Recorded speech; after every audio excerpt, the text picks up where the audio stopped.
بسم اللہ الرحمن الرحیم وَإِذَا خَلَوْا إِلَىٰ شَيَاطِينِهِمْ قَالُوا إِنَّا مَعَكُمْ إِنَّمَا نَحْنُ مُسْتَهْزِئُونَ۔ دو حالت ذکر کی گئی ہے، ایک تو یہ کہ مومنین کے سامنے ان کا سلوک کیا تھا منافقین کا، دوسرے یہ کہ اپنے لوگوں کے سامنے ان کا کیا طریقہ تھا۔ تو یہ بیان کیا گیا کہ جب مومنوں سے ملیں تو کہیں ہم ایمان لائے، اور جو اپنے شیطانوں کے ساتھ تنہائی میں ہوں تو کہیں کہ بے شک ہم تمہارے ساتھ ہیں، ہم تو صرف مذاق کرنے والے ہیں۔ اب یہاں پر وَإِذَا خَلَوْا إِلَىٰ شَيَاطِينِهِمْ ہے، تو خلا یخلو خلوتاً اور خلاءً بھی مصدر ہوتا ہے، اور خلا بہی اور خلا الیہ دونوں تنہائی میں ملنے کو کہا جاتا ہے۔ تو ایک تو یہ ہوگا، دوسرے خلا کا ضمن مذمت تم سے الگ رہے، جدا رہے، تم سے تجاوز کر جائے۔ تیسرے خلوت بہی بمعنی سخیت منہ، تو یہ تین احتمال ذکر کیے ہیں۔ پہلے میں چونکہ کچھ مقدر نہیں نکالنا ہے بلکہ خلا کا صلہ الی آتا ہے اور اس کے ساتھ تنہائی میں ہونے کے معنی میں ہوتا ہے، تو اس کو پہلے ذکر کیا ہے کہ یہ خلوت بفلان و الیہ سے لیا گیا، اذن فرت معہ، جبکہ تم اس کے ساتھ تنہائی میں ہو، تو اس کا صلہ بے بھی آتا ہے، الا بھی آتا ہے۔ یا خلا کا ضمن سے لیا گیا، یعنی ادا کا ضمن، ادا کا یعنی جاوزہ کا و مزاحن کا، کہ تم سے تجاوز کر جائے، تم سے گزر جائے، مذمت۔ تو اب اس میں مفعول چاہیے، تو مفعول نکالنا پڑے گا، نہیں وَإِذَا خَلَوْهُمْ إِلَىٰ شَيَاطِينِهِمْ، یعنی جب مسلمانوں سے تجاوز کر کے اپنے شیطانوں کے پاس جائیں تو کہیں اِنَّا مَعَكُمْ۔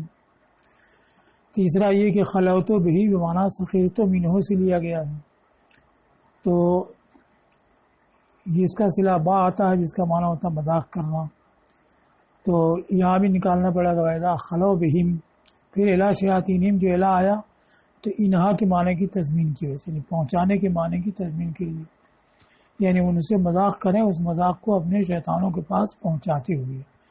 تو اس میں اور مقدر بھی زیادہ ماننا پڑے گا، جار مجرور دونوں، اور انہا کے معنی کی تضمین بھی ہوگی۔ یا خلوت بھی معنی سخیرت منہ سے لیا گیا ہے، اور تعدیہ اس کا الا کے ساتھ ہوا، انہا کے معنی کو، یعنی پہنچانے کے معنی کو شامل کرنے کے لیے۔ اب جو فرمایا گیا شیاطین، تو شیاطین سے کیا مراد ہے؟ کیونکہ اس میں اضافت ہم کی طرف اپنے شیطانوں سے ملے، اس لیے اس سے مراد الذین مَعَ الشیطان فی تمردہم، جو اپنی سرکشی میں شیطان کے مشابہ ہیں۔ یہ وہ لوگ ہیں جو اپنے کفر کا اظہار کرنے والے ہیں، یعنی کفار مجاہرین سے ملیں تو کہیں اِنَّا مَعَكُمْ۔ اب وہ کفار مجاہرین تو الگ قسم ہو گئے، کیونکہ تین قسمیں ہیں، مومنین مخلصین، دوسرے کفار مجاہرین، تیسرے منافقین۔ تو یہ جب الگ قسم ہے تو ان کی اضافت ان کی طرف کیوں کی گئی؟ تو اس کا جواب دیا کہ چونکہ اصل کفر میں دونوں ایک دوسرے کے شریک ہیں، اعتقاد ایک رکھتے ہیں، اس لیے اس کی طرف اضافت و اضافتہم الیہم، اور ان کی طرف اضافت کفر میں باہمی شرکت کی وجہ سے۔ یا ان سے مراد کے بارے منافقین، اور اِنَّا مَعَكُمْ کہنے والے، آمنا کہنے والے، یہ صغار منافقین تھے، کہ چھوٹے منافقین مومنین کے پاس آئے تو کہیں کہ ہم ایمان لائے، اور جب بڑے منافقین کے پاس پہنچے تو کہیں کہ بے شک ہم تمہارے ساتھ ہیں۔ اب لفظ شیطان کو بتایا کہ سیوہ نے اس کو کہیں فعال کے وزن پر قرار دیا ہے، تب نون اس کا اصلی ہوگا، اور کہیں فعلان کے وزن پر قرار دیا ہے، تب نون اس کا زائد ہوگا، فعلان ملک نون زائدتان ہے۔ اور سیوہ نے لفظ شیطان کے نون کو کبھی تو اصلی ٹھہرایا ہے، اس وجہ سے کہ یہ شیطان بمعنی بعوجہ سے لیا گیا، اور مناسبت کی شیطان جو ہے صلاح اور درستی سے دور ہے، اور اس پر شاہد عرب کا قول تشیطن بمعنی برون تفعل ہے، تو لام کے مقابلے میں نون ہے، اس سے ظاہر ہوتا ہے کہ نون اصلی ہے، اور کبھی زائد ٹھہرایا ہے اس بنا پر کہ یہ شاطہ بمعنی بطلہ سے لیا گیا ہے، تو فعال کے وزن پر ہوگا، یہ فعلان کے وزن پر ہوگا، اور شیطان کے نام میں سے باطل ہے بھی، تو شاطہ یشی، تو یہ اس کا اصلی ہو جائے گا، اور آخر میں جو الف نون ہے یہ زائد ہو جائے گا۔ تو کہیں یہ بتایا ہے تو جب فعلان کے وزن پر ہوگا تو نون زائد ہوگا، فعال کے وزن پر ہوگا تب نون اصلی ہوگا. قالوا انا معکم، وہ کہیں کہ بے شک ہم تمہارے ساتھ ہیں. تو یہاں معیت مکانی مراد نہیں ہے، کیونکہ ظاہر ہے کہ وہ تو دوسری جگہ سے آ رہے ہیں. تو پھر انا معکم کہنے کا مطلب ہے تو مراد ہے انا معکم فی الدین والاعتقاد، ہم دین اور اعتقاد میں تمہارے ساتھ ہیں. اب فرق بیان کیا ہے کہ مومنین کے پاس جائے تو آمنا کہیں. آمنا جملہ فعلیہ ہے اور اس میں کسی طرح کی کوئی تاکید نہیں ہے. اور انا معکم یہ جملہ اسمیہ ہے اور انا سے مؤکد بھی ہے. تو مومنین کے سامنے جملہ فعلیہ بولتے اور ان کے سامنے جملہ اسمیہ وہ مؤکد کر کے. تو اس کی وجہ کہ پہلا جملہ جو مومنین کے سامنے کہتے تو اس میں صرف ان کو یہ ظاہر کرنا تھا کہ ہم ایمان لائے، یعنی حدثنا الایمان. اور کفار کے سامنے جو کہنا تھا اس میں یہ ظاہر کرنا تھا کہ پہلے جس اعتقاد پر ہم تھے اب بھی اسی اعتقاد پر ہیں. اس وجہ سے اس کو جملہ اسمیہ کی صورت میں پیش کرتے. اور مؤکد کیوں کیا؟ کیونکہ متکلم جس کلام کو رغبت رکھتا ہے اور جس کے بارے میں سمجھتا ہے کہ سامع اس کو قبول کرے گا، مانے گا، تو اس کو مؤکد کر کے پیش کرتا ہے. جیسے انا آمنا بربنا، کہ بے شک ہم اپنے رب پر ایمان لائے، یہ مومنین کے قول کی حکایت ہے. تو وہاں پر مؤکد کر کے کہا گیا ہے کیونکہ اس کلام میں ان کو رغبت بھی ہے اور یہ بھی امید ہے کہ یہ مقبول ہوگا. تو یہ جو کفار کے سامنے کہتے تھے تو کفر کے اظہار میں ان کو رغبت بھی تھی اور یہ بھی تھا کہ کفار اس کو مانیں گے. اور مومنین کے ساتھ جو کہتے تھے تو وہاں نہ تو ان کے آمنا کہنے میں کوئی رغبت تھی اور نہ یہی امید تھی کہ مومنین کے سامنے ہماری بات چلے گی، مقبول ہوگی. تو یہ دو فرق بیان کیے کہ مومنین سے خطاب کیا جملہ فعلیہ سے اور شیاطین سے جملہ اسمیہ کے ساتھ جو انا سے مؤکد ہے.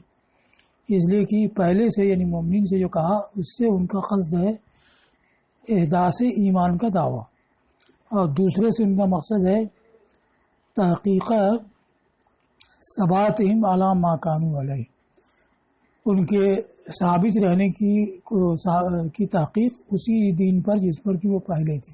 ایک اس وجہ سے پہلی جگہ فعلیہ، دوسری جگہ اسمیہ. اور دوسری مؤکد جو ہے کہ دوسرا مؤکد پہلا بغیر تاکید کے اس کو بیان کیا وَلِأَنَّهُ لَمْ يَكُنْ، اور اس لیے کہ ان کے لیے کوئی باعث محرک عقیدہ اور صدق رغبت کا نہیں تھا اس میں، جس سے کہ انہوں نے مومنین سے خطاب کیا، یعنی جو ان سے آمنا کہا. تو محرک بھی نہیں ہے اور کہ وہی اعتقاد ان کا ہو تو اعتقاد تو تھا نہیں، اور نہ ہی اس کی رغبت. دوسرے ولا توقع رواج ابتغاء الکمال فی الایمان علی المؤمنین من المہاجرین والانصار بخلاف ما قالوه مع الکفار، اور نہیں یہ توقع کہ ان کے کمال کا دعویٰ چل سکے گا، رائج ہو سکے گا. ایمان میں کمال کا دعویٰ رائج ہونے کی توقع مومنین کے سامنے مہاجرین اور انصار میں سے برخلاف اس کے جو انہوں نے کفار کے سامنے کہا. اس وجہ سے وہاں مؤکد بھی کیا اور یہاں پہلی جگہ مؤکد نہیں کیا. انما نحن مستہزئون، بے شک ہم تو مذاق کرنے والے ہیں. تو انما جو ہے یہ اپنے مدخول کو مابعد پر محدود کر دیتا ہے، کلمہ اخیر کے حصر کے لیے آتا ہے. یعنی ہمارا کام صرف استہزاء پر محدود ہے، استہزاء کے علاوہ اپنے عقیدے کا اظہار ان کے سامنے ہم کر رہے ہو آمنا کا ایسا نہیں ہے. تو ہم تو صرف استہزاء کرنے والے ہیں. اب اس میں 3 صورت بیان کی ہے کہ یہ ماقبل کی تاکید ہے، یعنی انا معکم کی تاکید ہے، یا اس سے بدل ہے، یا جملہ مستانفہ ہے. یعنی سوال ہوا کہ اگر تم ہمارے ساتھ ہو تو وہاں جا کر کے آمنا کیوں کہتے ہو؟ تو جواب دیا کہ ہم تو محض استہزاء کرتے ہیں. تو مستانفہ ہو جائے گا. تاکید کیسے ہوگا کہ دونوں کا مضمون الگ الگ ہے. انا معکم تمہارے ساتھ ہیں، اور نہ انما نحن مستہزئون کا مطلب ہم مذاق کر رہے ہیں. تو یہ دوسرا جملہ پہلے کی تاکید کیسے ہو سکتا ہے؟ تو اس کا ایک لازم معنی نکالا کہ جب کوئی کسی دین کا استہزاء کرنے والا ہوگا تو ظاہر ہے کہ اس کے خلاف پر ثابت ہوگا. تو جب وہ کہتے ہیں کہ ہم ایمان اسلام کا استہزاء کرنے والے ہیں تو اس سے یہ اس بات کی تاکید ہو جاتی ہے کہ یہودیت پر قائم ہے اور اس پر پہلے کی طرح اب بھی ہے. تو یہ ماقبل کی تاکید ہے. تاکید کیسے؟ اس کو ظاہر کیا لأن المستهزئ بالشيء المستخف به مصر على خلافه. استخف به معنی استحقره حقیر سمجھنا اور ہلکا ٹھہرانا. اس لیے کہ کسی چیز کو کا ساتھ استہزاء کرنے والا اور اس کا ہلکا سمجھنے والا اس کے خلاف پر مصر ہوگا. تو جب اسلام کے ساتھ استہزاء ہوگا تو خلاف اسلام پر ان کا اصرار ہوگا اور اس پر پہلے کی طرح قائم ہوں گے. یا اس سے بدل ہے. بدل کیسے؟ تو بدل استعمال میں یہ ہوتا ہے کہ پہلا جملہ بعض والے کو مضمون کو پورے طور سے واضح نہیں کرتا ہے اور دوسرا اس کو آ کر کے واضح کرتا ہے. جیسے ذالک الکتاب لا ریب فیہ بیان کیا کہ وہ کتاب کامل ہے، تو اس سے یہ سمجھ میں آ جاتا ہے کہ اس میں کوئی شک نہیں ہوگا اور لا ریب فیہ آ کر کے اس کو ظاہر کر دیتا ہے. تو اب یہاں بھی ویسا ہی ہے. انا معکم جب انہوں نے کہا تو وہاں سے معلوم ہو گیا کہ جو ادھر جا کے کہتے ہیں تو وہ ایسے ہی ہوگا. اب لیکن اس کی وجہ کیا ہے وہ صاف واضح نہیں ہوتی ہے. تو انما نحن مستہزئون سے واضح کر دیا کہ ہم جو ادھر جا کے کہتے ہیں وہ وہاں سے استہزاء ہے اور بدل منہ یا اس سے بدل ہے. اور اس کے ساتھ ساتھ لأن من حقر الاسلام فقط عظم الکفر، اس لیے کہ جو اسلام کی تحقیر کرے گا تو کفر کی تعظیم کرنے والا ہوگا. تو اس میں یہ بھی معلوم ہوا انما نحن مستہزئون سے کہ ہم تمہارے ہی ساتھ ہیں، اس لیے کہ ہم اس کی دین اسلام کا استہزاء کرتے ہیں اور جب اس کا استہزاء کرتے ہیں تو کفر کی تعظیم کرتے ہیں. یہ جملہ مستانفہ ہے. فَكَأَنَّ الشَّيَاطِينَ قَالُوا لَهُمْ لَمَّا قَالُوا إِنَّا مَعَكُمْ إِنْ صَحَّ ذَلِكَ فَمَا لَكُمْ تُوَافِقُونَ الْمُؤْمِنُونَ وَتَدَّعُونَ الْجُمَانَ. کہ گویا کہ شیاطین نے ان سے کہا جب یہ بولے کہ ہم تمہارے ساتھ ہیں کہ اگر یہ بات صحیح ہے تو کیا وجہ ہے کہ تم مومنین کی موافقت کرتے ہو اور ایمان کا دعویٰ کرتے ہو. تو یہ جواب دیا کہ ہم تو صرف مذاق کرتے ہیں. انما نحن مستہزئون. لفظ استہزاء کو بتایا ہے. اس کا معنی ہے السخریہ والاستخفاف، مذاق کرنا، ہلکا ٹھہرانا. کہا جاتا حزیت و سمیہ سے اور فتح سے، حزیہ یحزو اور حزا یحزو فتح سے بھی. حزیت اور استہزأت دونوں ایک ہی معنی میں ہیں، جیسے عجبت اور استجبت. میں نے قبول کیا، میں جواب دیا. اور لفظ استہزاء کی اصل ہے خفت، ہلکا پن. یہ حز سے لیا گیا ہے جس کا معنی القتل السریع، حزا یحزو حزان، جلدی سے قتل کر دینا. تو اس میں خفت، سبکساری اور جلدی کا معنی پایا جاتا ہے. اور کہا جاتا ہے حزیہ فلان اذا مات علی مکانہ، یہ سمیہ سے حزیہ فلان اذا مات جو اپنی جگہ دم توڑ دے یعنی جلدی سے مر جائے.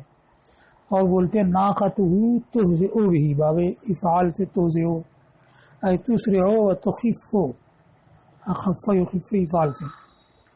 تو ناقتہ تہزئ بہ بولتے ہیں یعنی تیزی سے لے کر کے اور سبکساری سے چلتی ہے.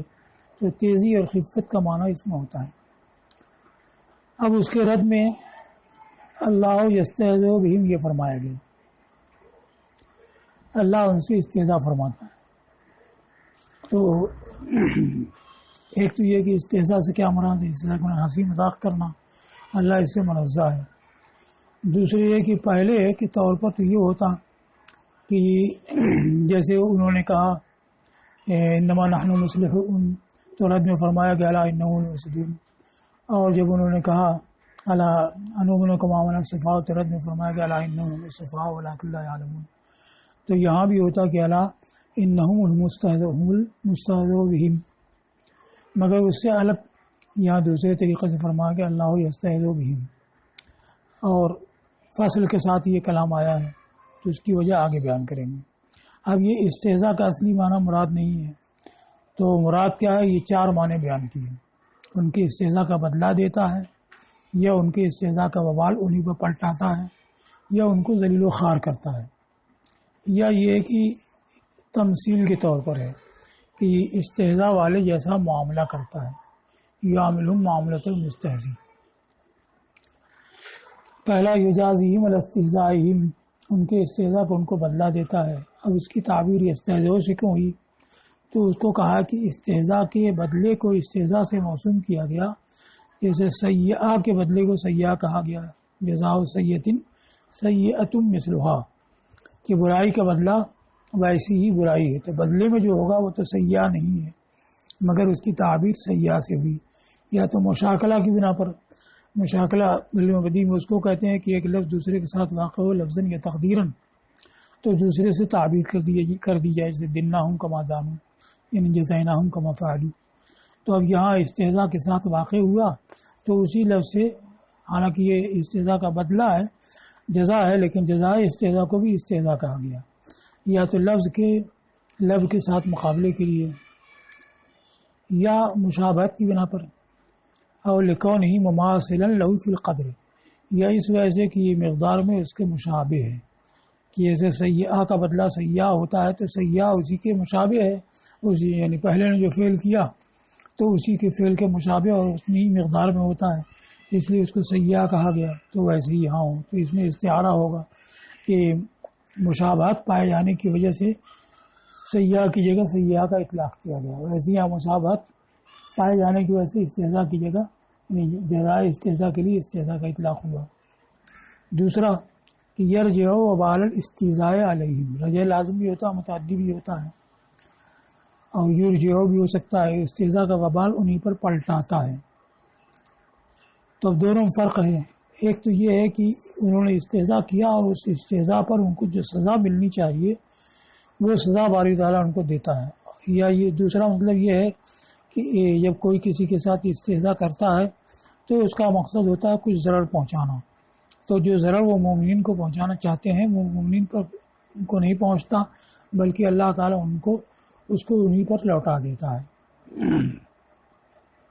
جسے ایک نے تیر چلایا تو اس کے بدلے میں دوسرا تیر چلایا گیا، تو یہ جزا اور بدلے میں ہوا، اور اگر وہی تیر پہلے پر پلٹا دیا تو یہ وہی وبال کا لوٹانا ہوا، یا یہ کہ استہزاء کا وبال انہی پر پلٹا دیتا ہے، تو ان کے ساتھ استہزاء کرنے والے کی طرح ہوا۔ تیسرا کہ استہزاء کا جو مقصود ہے وہ ہے حقیر کرنا، تو وہ مراد ہے، اور تسمیت المسبب باسم سبب، کہ یعنی استہزاء کرنا یہ سبب ہوتا ہے اور اس کا مقصد ذلیل و خوار کرنا، تو ذلیل و خوار کرنا یہ مراد ہے، لیکن اس کی تعبیر لفظ استہزاء سے ہوئی مجاز مرسل کے طور پر۔ یا یہ ہے کہ غرض کے لحاظ سے دیکھا جائے تو غرض جو ہے ذہن میں پہلے ہوتی ہے، خارج میں بعد میں آتی ہے، جیسے کرسی بنانے کی غرض بیٹھنا، تو بیٹھنا یہ ذہن میں پہلے ہوگا اور خارج میں اس کا وقوع بعد میں ہوگا، تو وہ سبب ہوئی، یعنی اس کا تصور پہلے ہوگا اور ظہور بعد میں ہوگا، تو تاخیر اس کا تصور پہلے، اس وجہ سے یہ سبب ہے، اور پھر اس کا وقوع بعد میں ہو تو مسبب ہے۔ تو اس طور پر جو تحقیر اور حقارت مقصد تھا وہی مراد ہے، کہ استہزاء کا مقصد ہوتا ہے تحقیر، اور مراد یہ کہ اللہ تعالیٰ ان کی تحقیر کرتا ہے، ان کو ذلیل و خوار کرتا ہے۔ اور ینزل بہم الحقارۃ والہوان، یہ ان کے ساتھ حقارت اور ذلت نازل فرماتا ہے، جو استہزاء کا لازم اور اس کی غرض ہے۔ تو ایک تو یہ ہے کہ استہزاء جب پایا جائے گا تو تحقیر پائی جائے گی، تو پہلے استہزاء ہوگا اور لازم تحقیر یہ بعد میں ہوگا۔ غرض کے لحاظ سے دیکھا جائے تو غرض ذہناً پہلے ہوتی ہے اور خارجاً بعد میں ہوتی ہے۔ چوتھا کہ یعاملہم معاملۃ المستہزی، کہ ان کے ساتھ استہزاء والے جیسا معاملہ کرتا ہے۔ دنیا میں تو ان کے اوپر مسلمانوں کے احکام جاری کر کے اور مہلت کے اور نعمت میں زیادتی کے ساتھ استدراج کر کے، کہ ان کو فوراً ہلاک نہیں کرتا ہے بلکہ موقع دیتا ہے، اور نعمت میں اضافہ ہی ہوتا جاتا ہے۔ علی التمادی فی الطغیان، سرکشی میں حد سے بڑھنے کے باوجود، یہ دنیا میں ہوگا، کہ دنیا میں ہوتا ہے کہ ان کے اوپر احکام مسلمین جاری ہوتے ہیں اور مہلت دی جاتی ہے اور نعمتیں بھی ملتی ہیں، اور آخرت میں تو اس بارے میں حدیث ہے ابن ابی دنیا کی کتاب الشمس میں حسن بصری سے، اس میں یہ کہ رسول اللہ صلی اللہ تعالی وسلم نے ارشاد فرمایا کہ یہ لوگوں کے ساتھ جو مذاق کرنے والے ہیں، آخرت میں ان کے لیے جنت کی طرف ایک دروازہ کھولا جائے گا. جب جہنم میں یہ ہوں گے تو دروازہ کھولا جائے گا اور کہا جائے گا کہ ہلما ہلما آؤ آؤ. یہ دوڑے ہوئے پہنچیں گے تو بند کر دیا جائے گا. پھر مایوس ہو جائیں گے. پھر دوسرا دروازہ کھلے گا تو وہاں بھی کہا جائے گا آؤ آؤ. یہ دوڑے ہوئے پہنچیں گے تو پھر بند ہو جائے گا. ایسے تیسرا کھولا جائے گا یہاں تک کہ اس کے بعد پھر دروازہ کھلتا رہے گا. ہلما ہلما کہا جائے گا اور یہ نہیں جائیں گے. تو یہ آخرت میں ہوگا. اس کو کہا ہے کہ اما فی الآخرہ فبأن یفتح لهم وهم فی النار بابا الی الجنہ. یفتح لهم وهم فی النار بابا الی الجنہ. آخرت میں اس طریقہ سے کہ ان کے لیے اس حالت میں کہ وہ نار میں ہو جنت کی طرف ایک دروازہ کھولے گا. فیسرعون نحوہ تو اس کی طرف بہت تیزی کریں گے بڑھیں گے اور جب اس تک پہنچ جائیں گے سد علیہم الباب دروازہ ان کو بند کر دے گا. اور یہ ہے باری تعالیٰ کے ارشاد فَالْيَوْمَ الَّذِينَ آمَنُوا مِنَ الْكُفَّارِ يَضْحَكُونَ. تو آج ایمان والے کفار سے ہنسی کریں گے. اب دوسرا کہ پہلے کے برعکس پہلے کے برخلاف الا انہم لمفسدون کی طرح نہیں آیا بلکہ اللہ استہزأ بہم آیا. تو اس میں جلالت سے اللہ سے یہ شروع ہوا اور اللہ یہ مبتدا ہے یہ استہزاء خبر ہے. اور جب جملہ فعلی اسمیہ ہو جس میں کہ مسند علیہ مذکور ہو خبر فعلی ہو تو مسند علیہ کو مقدم کرنے سے مسند علیہ مقدم ہو خبر فعلی ہو تو اس سے کبھی حصر کا فائدہ حاصل ہوتا ہے اور کبھی تقویت حکم. جیسے انا سعیت فی حاجتی میں نے ہی تمہارے کام میں کوشش کی. تو انا مقدم ہوا سعیت خبر ہے. تو یہاں کی اللہ ہی ان کے ساتھ استہزاء کا معاملہ کرتا ہے یعنی استہزاء کا بدلہ دیتا ہے یا ذلیل و خوار کرتا ہے استہزاء جیسے معاملہ کرتا ہے. تو یہاں حصر ہوا کہ اللہ ہی یہ کرتا ہے یعنی مومنین کو اس کے جواب کا حاجت مند نہیں بنایا بلکہ خود ہی اس کا ذمہ لیا. دوسرے کہ عطف کے ساتھ نہیں ہوا کہ واللہ استہزاء نہیں آیا کہ معطوف اور معطوف علیہ میں کوئی وجہ جامع ہوتی ہے کوئی مناسبت ہوتی ہے. تو یہاں عطف نہیں ہوا فصل کے ساتھ یہ ظاہر کرنے کے لیے کہ منافقین کے استہزاء میں اور اللہ کی جانب سے جو استہزاء ہوتا ہے ان دونوں میں کوئی مناسبت نہیں اور اللہ کا استہزاء اس سے بہت بڑھا ہوا ہے.